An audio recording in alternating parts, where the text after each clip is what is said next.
చిరంజీవి గారు, చరణ్ బాల్యం గురించి, చరణ్ గురించి తండ్రిగా మీ అబ్జర్వేషన్ ఏంటి? చరణ్ తన చిన్నతనం నుంచి కూడాను వెరీ ఎంథూజియాస్టిక్, కుతూహలం ఎక్కువ.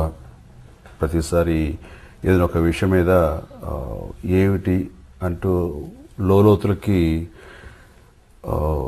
చరిచి దాని గురించి కూలంకుషంగా తెలుసుకునే మనస్తత్వం ఉన్న మనిషి చరణ్. ఒక ఆర్టిస్ట్కి ఇది చాలా గుడ్ క్వాలిటీ ఉండవలసిన లక్షణం. తర్వాత తనలో బాగా నచ్చింది నాకు పేషెన్స్. చిన్నప్పటి నుంచి చాలా పెయిన్ టేకింగ్, అంటే ఎంతటి పెయిన్ అయినా సరే తీసుకునే ఓర్పు, సహనం ఉంది. And very calm going. తల్లిదండ్రుల మాటని ఎదిరించి వెళ్ళి అలాంటి తత్వం లేదు.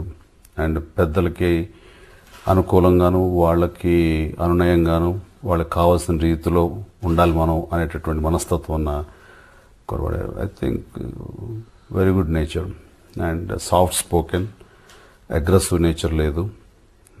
సో ఎన్నో రకాలుగా చరణ్ లాంటి చరణ్ కొన్ని లక్షణాలు చూస్తుంటే కనుక ఒక తండ్రిగా చాలా తృప్తిగా ఉంటుంది. అతను ఏ కోణంలో చూసినా సరే అతను కరెక్ట్ చేయాలి ఈ యాంగిల్లో అనేది నాకు ఎప్పుడూ ఏమనిపించలేదు. చరణ్ నటుడు అవ్వాలని ఏ వయసులో నిర్ణయించుకున్నారు? దీనికి మీ నుండి, మీ ఫ్యామిలీ మెంబర్స్ నుండి స్పందన ఏమిటి? చరణ్ కి ఒక ఫాదర్ గా ఏం సలహా ఇచ్చారు? ఒక నటుడుగా ఏం సలహా ఇచ్చారు?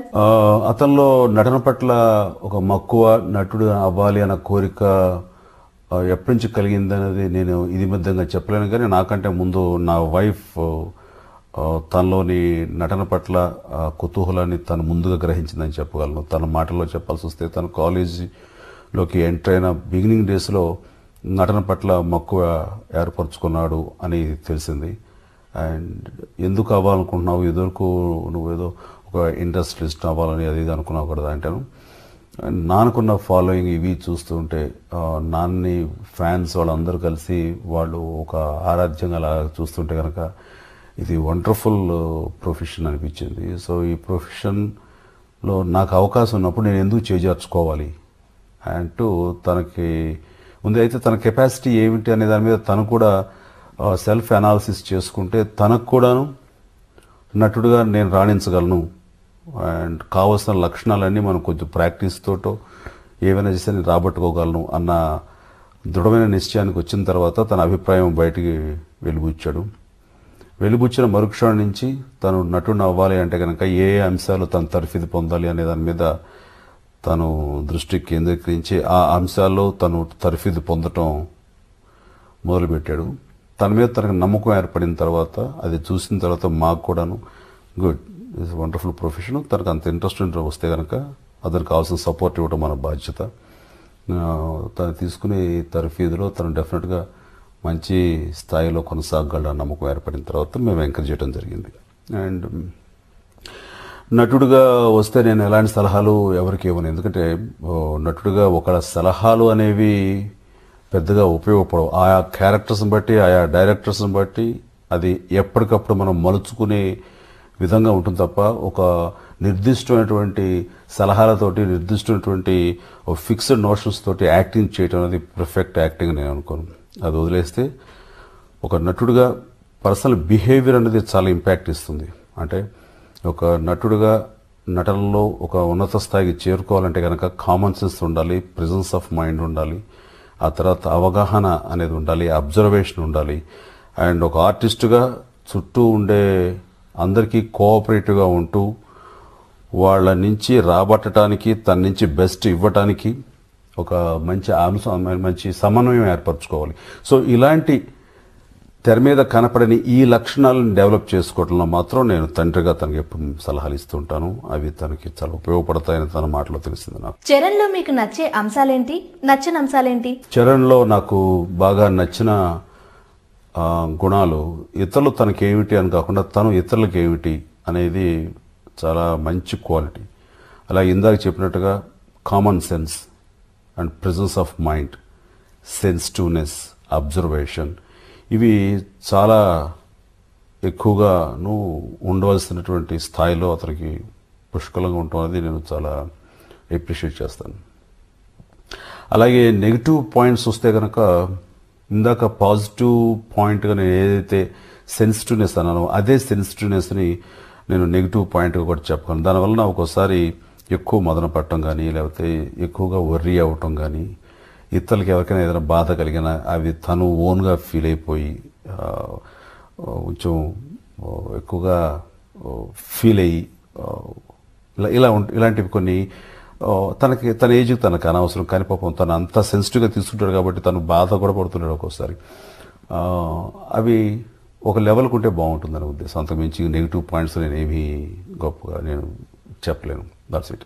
బట్ ఒక ఆర్టిస్ట్కి ఆ సెన్సిటివ్నెస్, ఆ సునిశ్చితత్వం అనేది చాలా చాలా ఉపయోగపడుతుంది. అది ఇటు క్యారెక్టర్స్ని అవగాహన చేసుకోవడంలో కనుక తను దాన్ని మళ్లించగలిగితే అసలు ఆర్టిస్ట్ అసలు బెస్ట్ క్వాలిటీ ఆ సెన్సిటివ్నెస్. చిరంజీవి గారు, చరణ్ వ్యక్తిత్వం మీద ఎవరి ప్రభావం ఎక్కువగా ఉందంటారు? వ్యక్తిత్వం అన్నది ఒక వ్యక్తికి ఎలాగ డెవలప్ అవుతుంది అనేది జీన్స్ ద్వారా వచ్చిన, చిన్నప్పటి నుంచి తను ఎవరినైతే ఎవరి సంరక్షణలో ఉన్నాడో, ఎవరికి అతి దగ్గరగా ఉన్నాడో ఆ వ్యక్తి యొక్క ప్రభావం, అది తల్లి కానీ తండ్రి కానీ, ఆ వ్యక్తి యొక్క ప్రభావం ఖచ్చితంగా ఆ వ్యక్తిత్వం మీద ప్రభావం చూపిస్తుంది. ఆ రకంగా చరణ్కి చెప్పాల్సి వస్తే కనుక తను ప్రభావితం చేసే వ్యక్తిని నేనే.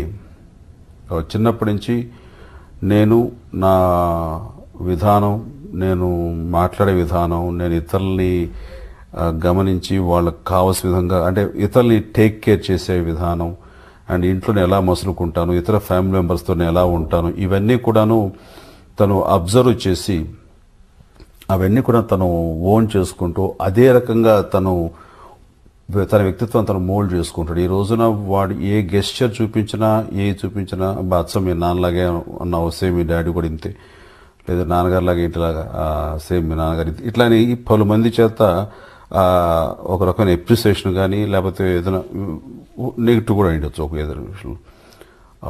ఇలాగా ఎక్కువగా అతన్ని ప్రభావితం చేసిన మా వ్యక్తిని నేనే అని అనుకోవచ్చు. ఇతరులకు ఇచ్చిన ఇంటర్వ్యూస్ బట్టి చరణ్ కి, బాబాయ్ కళ్యాణ్ కి ఆలోచనల్లో సారూప్యం ఉంది. మరి దీనిపై మీ ఒపీనియన్ ఏమిటి? అంతా ఒకటే బ్లడ్ కాబట్టి డెఫినెట్ గా ఎక్కడో చోట ఏవో క్వాలిటీస్, ఏవో ఒక లక్షణాలు కొన్ని కామన్ గా ఉండొచ్చు. బట్ చిన్నప్పటి నుంచి వ్యక్తిత్వంలో నాకైతే ఇద్దరి మధ్య స్వారూప్యం ఏమి కామన్ గా ఏం కనపడదు. అది మీకు ఎక్కడ ఎలాగా దోహదపడింది అనేది, ఎక్కడ పడిందో మీకు నేను చెప్పలేను. కానీ ఎక్కువగా నా ప్రభావం అన్నది అబ్జర్వ్ చేసిన అందరికీ తెలుస్తుంది. మరి మీరు ఎక్కడి నుంచి అది ఏ ఇంటర్వ్యూలో గ్రహించారో తెలియదు. బట్ వాళ్ళ బాబాయ్ అంటే మాత్రం చాలా నా దగ్గర కూడా కొన్ని అడిగి క్లారిఫై చేసుకోలేని ఎన్నో పలు అంశాలని, అండ్ తను ఎక్కువ బుక్స్ చదువుతాడని, కళ్యాణ్ ఎక్కువ అవగాహనతో ఉంటాడని, అండ్ పర్సనాలిటీ డెవలప్మెంట్కి సంబంధించి ఎన్నో మంచి విషయాలు చెప్తాడని, జనరల్ నాలెడ్జ్ విషయాలు కొన్ని ఏదైనా తనకు డౌట్లు వస్తే కనుక బిజీగా ఉండి నన్ను అడిగే కంటే వాళ్ళ బాబాయ్ టైం స్పేర్ చేయగలడు కాబట్టి బాబాయ్ దగ్గరికి వెళ్ళి కొన్ని డౌట్లు క్లారిఫై చేసుకోవటం, ఎక్కువగా తను చెప్పే విషయాలు వింటుంటాడు. అండ్ ఆరోగ్యానికి సంబంధించిన కూడాను ఎక్కువ కళ్యాణ్ అంటే హెయిర్ కానీ, స్కిన్ కానీ, అండ్ బాడీ మెయింటెనెన్స్ కానీ, ఇవన్నీ ఈ అంశాల్లో ఎలాగా మెయింటైన్ చేయాలి, ఏమేమి చేయాలి దాని మీద కళ్యాణ్కి ఎక్కువ అవగాహన ఉంది. అంటే అది ఆయుర్వేదంగా కానివ్వండి, ఆర్గానిక్ సంబంధించిన ఫుడ్ మెటీరియల్ తినటం మీద కానివ్వండి, ఈ ఎలా మెయింటైన్ చేయాలి అందులో ఈ విషయాలన్నీ కూడా వాళ్ళ బాబాయ్ అడిగి ఎక్కువగా తెలుసుకుంటుంటాడు. అండ్ వాళ్ళ బాబాయ్లో నచ్చిన ఒక అంశం ఏంటంటే తను రెగ్యులర్ బీట్ అండ్ ట్రాక్ నుంచి వ్యత్యాసంగా ఎలా తాను మోల్డ్ చేసుకోగలిగాడు, ఎలాగ తను వ్యత్యాసంగా ఉండటానికి ప్రయత్నం చేశాడు, ఎందుచేతన అలా ఉండటానికి ఆవశ్యకత ఏంటనే విషయం మీద తను తెలుసుకుని అందులో తనకు నచ్చిన ఏమైనా అంశాలు ఉంటే మాత్రం తను కూడా దాన్ని ఆచరించడానికో లేకపోతే తన లైఫ్ స్టైల్కి అది సినీ లైఫ్ స్టైల్కి అడాప్ట్ చేసుకోవడానికి మాత్రం ప్రయత్నిస్తూ వాళ్ళ బాబాయ్కి ఇన్ఫ్లుయెన్స్ ఉంటుంది. అలాగే చరణ్ అంటే కూడాను కళ్యాణ్కి ఇదేంటంటే ఇంకా మా తర్వాత ఈ లెగసీని నిలబెట్టేవాడు నువ్వే కాబట్టి నీ మీదను నీ యొక్క ప్రోగ్రెస్ మీద ఎంత లేదన్నా ఎంత వద్దనుకున్నా సరే మా సలహాలు అవి తెలియకుండానే మేము ఇవ్వటం జరుగుతుంటుంది డెఫినెట్గా అంటూ తను కూడా కొన్ని తనకు అనిపించినవి చెప్పడానికి మాత్రం ఏమాత్రం హెసిటేట్ చేయడు. చరణ్ని ఎన్నో విధాలుగా కళ్యాణ్ తన్ని సరిదిద్దడానికి ప్రయత్నాలు జరుగుతుంటాయి. చిరంజీవి గారు, చరణ్ మొండివాడా లేదా పరిస్థితులను బట్టి రాజీ పడతారా? మొండివాడు కాదు అంటే ఇంకా రాజీ పడే తత్వం అని అడగటంలో అర్థం లేదు. అసలు మీరు అడగటంలోనే రాజీ మొండివాడు కాకపోతే మంచివాడు అవ్వచ్చు, అంతేగాని రాజీ పడిపోయి కాంప్రమైజింగ్ లైఫ్ అని అంటంలో అర్థమే లేదు. అండ్ కాబట్టి ఖచ్చితంగా మొండివాడు కాదన్నది నేను చరణ్ ఎలాంటి వాడు అని చెప్పే దాంట్లో నేను చెప్పాను. చాలా మంచివాడును, క్వైట్ అండ్ కామ్ గోయింగ్, ఎప్పుడు ఉండదు, తల్లిదండ్రులకి ఏం కావాలి దానికి అనుగుణంగా నడుచుకునే మనస్తత్వం అని ముందు నేను చెప్పాను, సమాధానంలో చెప్పాను.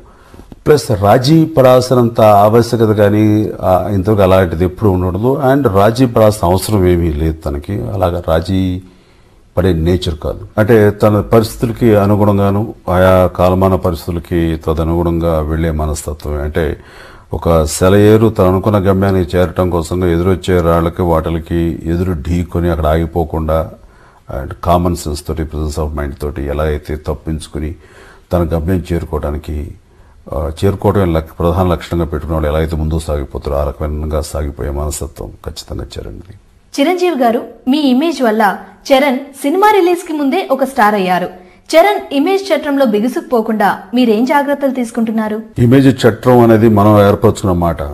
ఆ ఇమేజ్ లో ఉంటుంది నష్టం నేను ఏమాత్రం అనుకోవట్లేదు. ఆ రకంగా ఇమేజ్ లో మీరు అనుకునే ఇమేజ్ చట్టంలో నేను నష్టపోయింది ఏమిటి, అదే ఇమేజ్ చట్టంలో ఉన్నటువంటి అమితాబ్ బచ్చన్ నష్టపోయింది ఏమిటి, రజనీకాంత్ నష్టపోయింది ఏమిటి. ఆల్ సూపర్ స్టార్స్ కి ఇది ఒక వరమే తప్ప ఇదేం శాపం కాదు. సో అలాంటి అందమైన వరంలో తన డే 1 నుంచి చరణ్ ఉండటం అనేది వాడు అదృష్టం. అది ఒక వండర్ఫుల్ గిఫ్ట్ గానే తను ఫీల్ అవ్వాలి. ఈ యొక్క మీరు అనుకునేటటువంటి ఈ చట్టంలోనే ఉంటూ వైవిధ్యమైన క్యారెక్టర్స్ వేస్తూ కూడా జనరంజకంగా ఉంటూ వాళ్ళని ప్రమోదభరితం చేయొచ్చు. అండ్ అలాంటి వేలోనే చరణ్ ఉన్నాడు. అలాంటి స్టార్డమ్ని ముందుగానే తను పొందడం అనేది అతను అదృష్టంగా ఫీల్ అవ్వచ్చు. చిరంజీవి గారు, చరణ్ డాన్స్ విషయంలో తండ్రికి తగ్గ తనయుడు అని బన్నీ 1-2 సందర్భాల్లో అన్నారు. దీని మీద మీ స్పందన ఏమిటి? బన్నీ స్టేట్మెంట్ వల్ల ఫ్యాన్స్ అందరిలోనూ ఒక క్రేజ్, ఎక్స్పెక్టేషన్స్ ఏర్పడ్డాయి. చెర్రీ వాటిని అందుకోగలరంటారా? తండ్రికి తగ్గ అన్నది ఎవరైనా సరే హ్యాపీ ఫీల్ అవ్వాల్సిందే. అండ్ డాన్సెస్ విషయానికి వస్తే కనుక ఒకళ్ళతో ఒకళ్ళు ఎవరికి పోటీ ఉండదు. వాళ్ళ బాడీ లాంగ్వేజ్ని బట్టి వాళ్ళకి ఏర్పడినటువంటి ఆ స్టైల్ బట్టి డాన్స్లో కూడా ఒక్కొక్కరికి ఒక్కొక్క అందం వస్తుంది. సో ఎవరి స్టైల్ వాళ్ళదే. ఎవరి స్టైల్ అయినా సరే అది జనరంజకంగానే ఉంటుందని నేను ఫీల్ అవుతాను. ఎందుకంటే నేను ఒకలా చేస్తే కళ్యాణ్ ఇంకోలాగా తను మలుచుకుంటే కనుక అదే డాన్సింగ్ స్టైల్ని బన్నీ ఒకలాగా చేసుకున్నాడు. అట్లాగే రేపు చరణ్ తనకంటే ఇంకో స్టైల్ ఏర్పరచుకుంటాడు. అండ్ డిఫరెంట్ స్టైల్స్ ఉన్న వాళ్ళం ఒకరితో ఒకళ్ళు కంపారిజన్ అనేది రావటం అనవసరం. బికాజ్ ఎవరితోనూ పోటీ కాదు, అలాగే ఎవరిని మించి తక్కువ అనేది లేదు. అందుకని ఎవరి ఇండిపెండెంట్ స్టైల్ వాళ్ళకి ఉంటుంది. అలాగే చరణ్కి మిగతా అందరితోనూ పోల్చుకుంటే కనుక మా అందరితోనూ తన డిఫరెంట్ స్టైల్. ఆ రకంగా తను మోల్డ్ చేసుకోవడానికి తన ప్రయత్నం చేస్తున్నాడు. అండ్ ఎవరు ఏమి చెప్పినా సరే, ఏమి చెప్పకపోయినా సరే, నా సన్గా డెఫినెట్గా ఒక ఎక్స్పెక్టేషన్స్, ఒక యాంటిసిపేషను, ఒక క్రేజ్ అనేది డెఫినెట్గా ఉంటుంది. చెప్పినంత మాత్రాన్ని ఎక్కువను, చెప్పకపోతే తక్కువ ఏమాత్రం ఉండదు. ప్లస్ దానికి ధీటుగా చేస్తాడా లేదా అనేది టైం చెప్పాలి, ఆ సబ్జెక్ట్ చెప్పాలి, ఆయా డైరెక్టర్లు తను మోల్డ్ చేసిన విధానం చెప్పాలి, తను తెర మీద రేపు చరణ్ ఆవిష్కరించుకునేటటువంటి విధానంలో తెలియజేస్తుంది. ఫర్ దిస్ మీ అందరితో పాటు నేను కూడా వెయిట్ చేస్తున్నాను క్యూరియాసిటీగా. ఇలాంటి మరిన్ని తెలుగు టాపిక్స్ గురించి తెలుసుకోవాలంటే మా తెలుగు ట్రెండ్స్ ఛానల్ కి సబ్స్క్రైబ్ చేయండి.